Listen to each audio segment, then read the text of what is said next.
sometimes you meet people and you just automatically click, and that's usually because of synchronicity.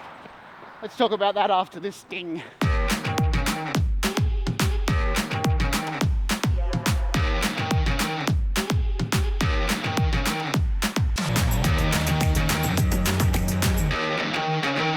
So I'm running this morning with Tim Detman, and the first time I met Tim was at an event where we were doing some media training and Tim was emceeing the event.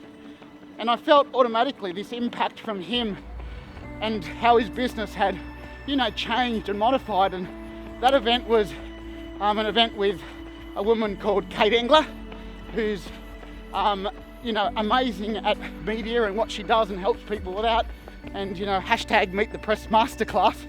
And Tim and I, we've spoken a few times in events backwards and forwards, but just recently really found out about each other's businesses.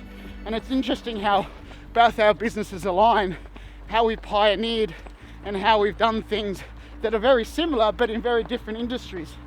And those people sort of attract to you, and you end up creating this little group of really nice people you can bounce off, you can take ideas and share with.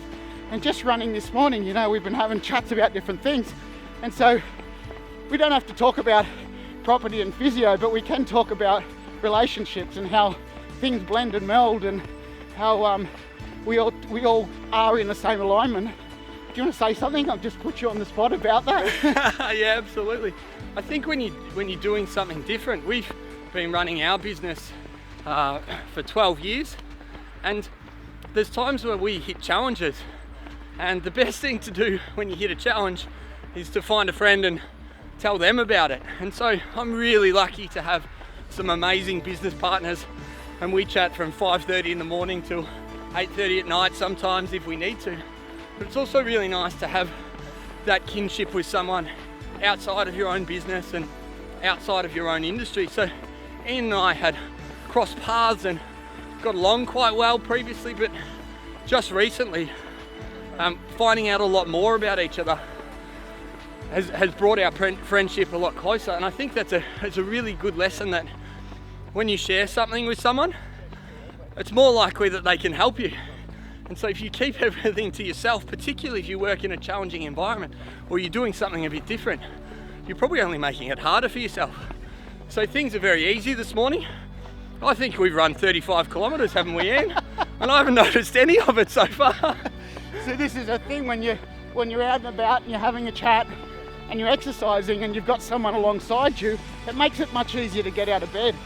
And the thing that we've got in common and the thread that brought us together was Engler.